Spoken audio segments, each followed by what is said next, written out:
안녕하세요. 한류의 신과 해외 반응을 소개하는 한류클래스TV입니다. 오늘은 일본은 문화전쟁에서 한국의 선두를 빼앗겼습니다 라는 제목의 인도 언론 스크롤인 기사를 살펴보겠습니다. 인도에서 한류가 지금 정점에 이르고 있는 상황에서 한류를 분석하는 기사가 가장 많이 올라오고 있는데, 이번에는 일본 문화가 한류 문화에 잠식되는 과정을 분석하고 있습니다. 지금 K-팝 데모넌터스가 전세계를 강타했고 그 애니를 만든 제작사가 일본계 미국 회사 소니픽처스입니다. 만약 K-팝보다 J-팝이 전세계 인기가 더 높았다면 이 영화의 제목은 J-팝 데모넌터스가 되었을 것입니다. 한국 극장에서 일본의 귀멸의 칼날이 500만 명이 넘었다고 엄청나게 일본 애니가 전세계를 호령하는 것으로 보이지만 아시아 일부 일본 오타쿠 문화에 빠진 국가들에서의 흥행일 뿐입니다. 지금은 극장에서 어떤 영화가 1위인가가 중요한 시기가 아니라 OTT에서 어떤 콘텐츠가 1위인가가 더 이슈가 되는 시기입니다. 넷플릭스에서도 오징어 게임은 전세계 콘텐츠이지만 귀멸의 칼날은 아시아 콘텐츠에 한정되어 있다는 것입니다. 일부 한국 보수 언론의 호들갑이 한국 시청자의 눈을 가리고 있다는 것입니다. 딱 일본 정부가 언론을 동원해서 일본이 세계 최고야 라고 일본 국민들을 세뇌시키는 것과 다르지 않습니다. 이 시점에 인도 언론이 의미 있는 기사를 내놨는데 바로 살펴보겠습니다. 지난 10년간 아시아 대중문화의 중심이 일본에서 한국으로 옮겨갔다면 일본은 어떻게 왕자를 잃었을까요? 일본의 대중문화 지배력은 타격을 입고 있으며 음악뿐만 아니라 헬로키티를 만든 일본 회사 산리오는 1999년부터 2010년까지 판매 부진을 겪었고, 헬로키티에 대한 의존도를 줄이기 위해 새로운 캐릭터를 도입하려 노력하고 있습니다. 일본 영화 산업은 애니메이션의 쇠퇴로 크게 타격을 입었습니다. 한때 지배적이었던 비디오 게임 산업에 관해서는 일본 최고의 게임 디자이너 중 한 명이 우리 게임 산업은 끝났다고 발표한 것은 좋은 신호가 아닙니다. 한국은 일본이 이제 두려워하는 곳에 돌진할 준비가 되어 있습니다. 일본은 약 10년에서 15년 전쯤 아시아에서 문화적 유행의 중심지에서 자리를 잃었습니다. 그 이유는 여러 가지가 있습니다. 우선 일본 대중문화는 일본 열도 자체처럼 세계와 너무 고립되어 있어 지속가능한 글로벌 영향력을 유지할 수 없었습니다. 이는 일본인들이 직접 만든 일본 갈라파고스 증후군이라는 표현에서 확인할 수 있는데, 이는 일본의 휴대폰 시장을 고유한 종과 생태를 가진 남아메리카 섬에 비유하는 것입니다. 2010년 일본 전자제품 회사 샤프는 일본에서 처음으로 세계 어디에서도 판매되지 않는 태블릿을 출시했는데, 이 태블릿을 적절하게 갈라파고스 태블릿이라 불렀습니다. 마찬가지로 일본의 많은 비디오 게임은 일본 시장만을 위한 것입니다. 어떤 사람들은 일본이 영어를 배우는데 소극적이라는 점이 문제라고 말합니다. 일본은 섬나라이고 식민지 역사가 오랜 역사를 가진 많은 나라들처럼 여전히 다른 사람들이 자기 언어를 더 열심히 배워야 한다는 생각을 가지고 있습니다. 예를 들어 J-팝 밴드는 전략적으로 비일본인 멤버를 포함시키지 않습니다. 반면 대중문화평론가 이문원 씨와 같은 이들은 일본이 이미 충분히 큰 시장이며 한국보다 해외 수출에 덜 의존하고 있다고 지적합니다. 많은 일본 기업에게는 매우 비용이 많이 드는 해외 마케팅 캠페인에 큰 위험을 감수할 가치가 없습니다. 일본이 독립적으로 견고한 시장인 이유는 단지 인구가 많기 때문만이 아닙니다. 일본인들은 전반적으로 많은 소비를 합니다. 그들은 새로운 것을 좋아합니다. 반면 한국은 일본의 절반 이하 인구를 가지고 있습니다. 따라서 이 씨는 한국이 수출 시장에 의존해야 했고, 이는 전 세계적으로 어필할 수 있는 음악을 만들기 위해 국제 취향에 주의를 기울여야 한다는 뜻이라고 말합니다.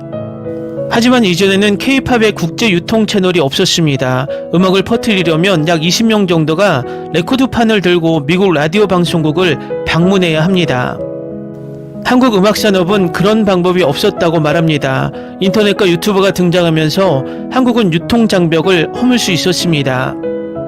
반면 재팬투데이의 한 기사에 따르면 한국 팝 레이블과 달리 대부분의 일본 레이블은 아티스트의 작품을 해외에 홍보하는데 알레르기가 있다고 기술합니다. 서구에서 K-팝이 J-팝을 앞서는 또 다른 이유는 한국 문화가 본질적으로 청교도적이고 보수적이라는 점이며, 이는 전 세계 관객들에게 좋은 일입니다. 한국 영화에서 보는 것과 달리 일상적인 한국에서는 성적 청교도주의가 짜증날 정도로 강요되고 있습니다. 제 한국계 미국인 여성 친구는 어릴 적 파자마 파티에 참석할 수 없었던 기억을 회상합니다. 결혼할 때까지 남의 집에서 자면 안 된다는 이유였습니다. 한국은 엄격한 이미지와 도덕을 강조함으로써 다른 나라들이 그들의 음악을 받아들이기 쉽게 만들었습니다. 과잉보호라는 일반적인 주제는 매력적입니다. 일본은 상황이 다릅니다. 역시 성적으로 억압되어 있지만 청교도적이지는 않습니다. 예를 들어 J-POP 걸그룹 AKB48은 멤버가 48명이라 이름 붙여졌습니다. 현재 일본에서 가장 성공적인 J-POP 밴드입니다. 밴드 멤버들은 공연할 때 자주 교복을 입으며 그들의 노래에는 내 교복이 방해가 되어 같은 가사가 있습니다.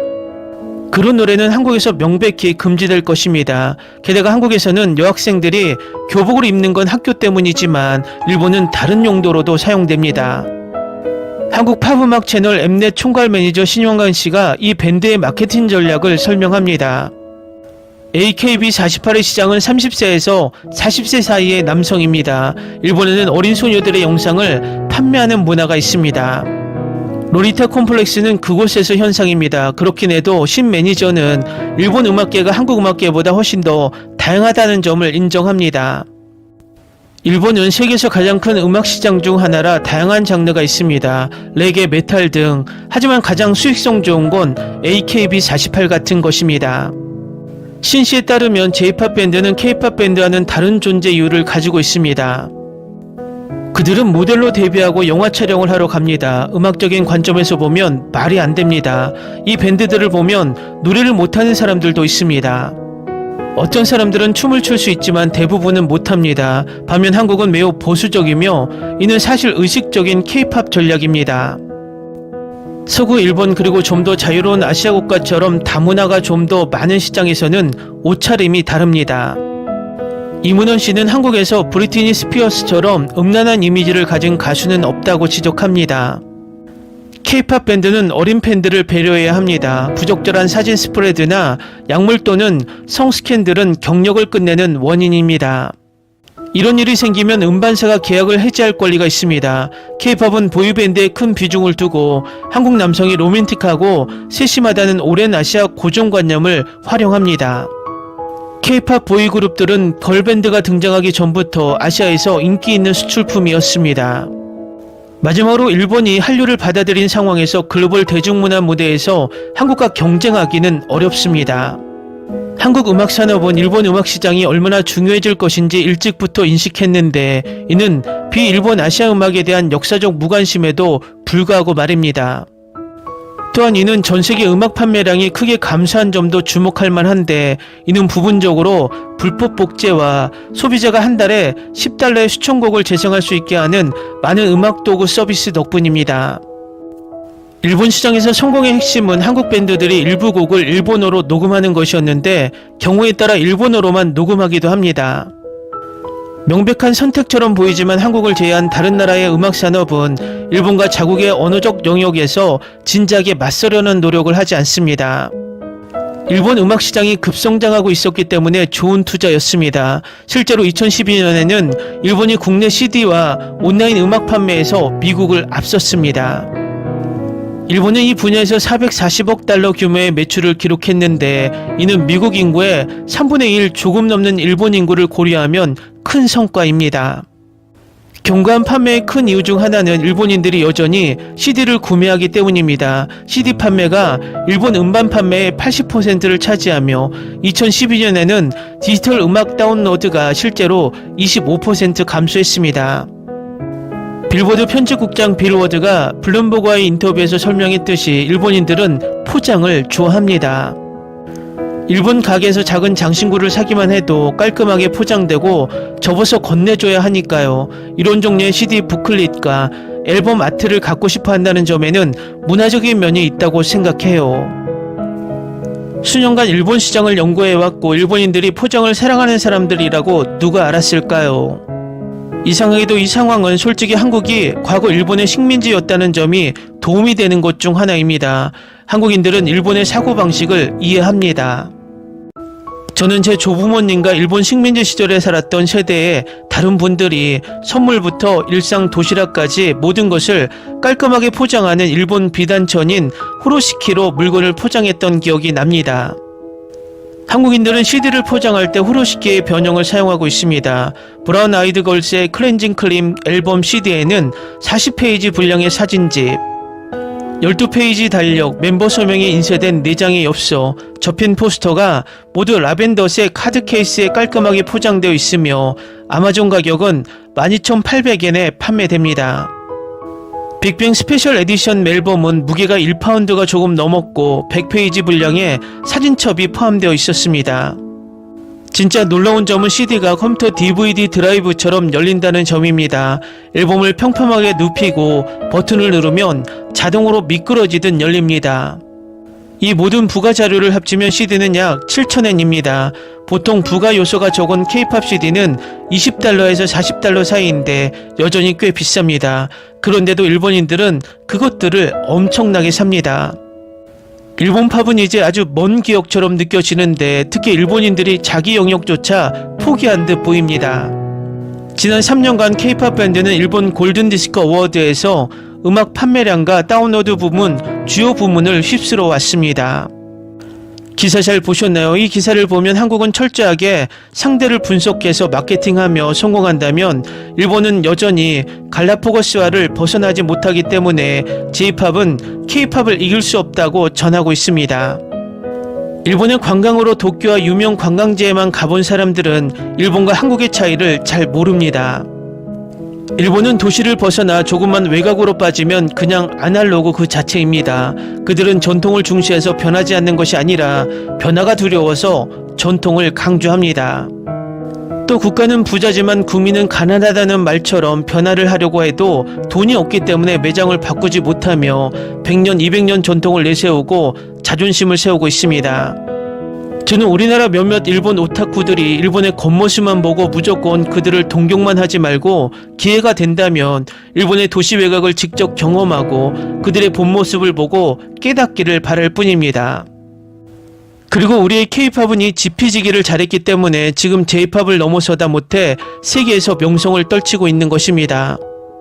재밌게 잘 보셨나요? 여러분의 구독, 좋아요, 댓글, 알림 설정은 영상 제작에 큰 힘이 됩니다.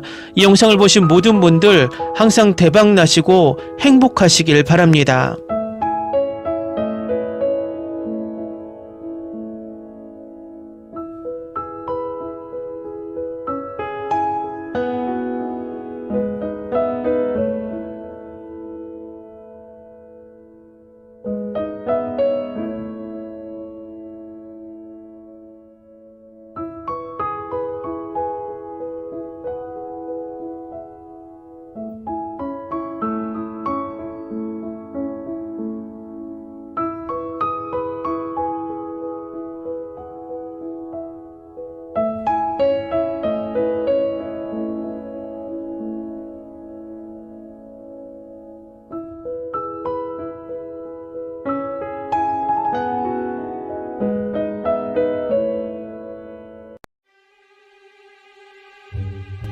Ni se te ocurra.